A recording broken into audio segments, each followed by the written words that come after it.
जंगल के एक कोने में एक नन्ही सी चिड़िया रहती थी, लेकिन उसके ख्वाब बहुत बड़े बड़े थे। एक दिन वो अपने घोंसले में बैठकर ऊंची आवाज में बोल रही थी, एक दिन मैं अकाब की तरह बड़ी उड़ान भरूंगी, बादलों के ऊपर जाऊंगी और सब जानवर मुझे सैल्यूट करेंगे। उसी वक्त दरख्त के नीचे एक लोमड़ी खड़ी थी, जो आम तौर पर दूसरों का मजाक उड़ाने में मास्टर थी। लोमड़ी ने ये सुना तो हंसने लगी और बोली, ओहो छोटी चिड़िया, तुम और अकाब, अरे तुम्हारे पर से तो मेरे कान भी बड़े हैं। तेज हवा चलती है तो तुम खुद ही उड़ के किसी के सर पर गिर जाती हो। चिड़िया जरा घबरा गई, मगर फिर सीना तान कर बोली, लोमड़ी बहन हंस लो जितना हंसना है, लेकिन मेरा ख्वाब बड़ा है और याद रखो ख्वाब देखने पर टैक्स नहीं लगता। हाँ भाई ठीक कह रही हो, ख्वाब मुफ्त में है, इसीलिए तो तुम जैसे सबसे ज्यादा देखते हैं। फिर अगले दिन नन्ही चिड़िया ने बहुत ऊंची उड़ान भरी।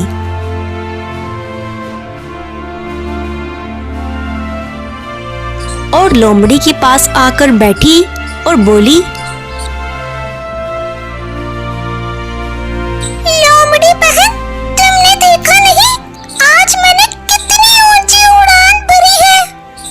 हाँ देखा था, ऊंची उड़ान, फिर भी सीधा कौवे के घोंसले में जा गिरी।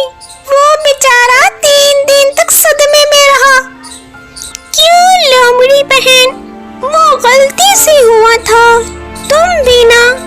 हाँ गलती से ही सही, लेकिन नन्ही चिड़िया अकाब कभी गलती से भी नहीं गिरते। चिड़िया ने इरादा किया कि आज वो सबको दिखाएगी।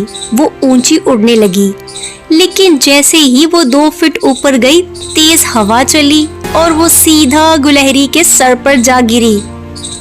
गुलहरी चिल्ला उठी और बोली, सत्यानाश, ये परिंदों की बमबारी कौन कर रहा है? लोमड़ी ने फौरन मौका हाथ से जाने न दिया और कहा, वाह वाह क्या जबरदस्त परवाज़ थी नन्ही चिड़िया। अब लगता है गुलहरी को ही तुम्हें बादलों तक ले जाना पड़ेगा।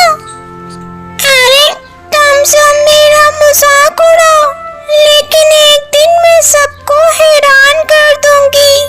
ठीक है, जब तुम बादलों को पकड़ लो तो मुझे भी बुला लेना, मैं भी थोड़ा कपड़े धो लूंगी ऊपर जाके। नन्ही चिड़िया। उस दिन चिड़िया ने मजाक सह लिया, मगर दिल ही दिल में उसने सोचा,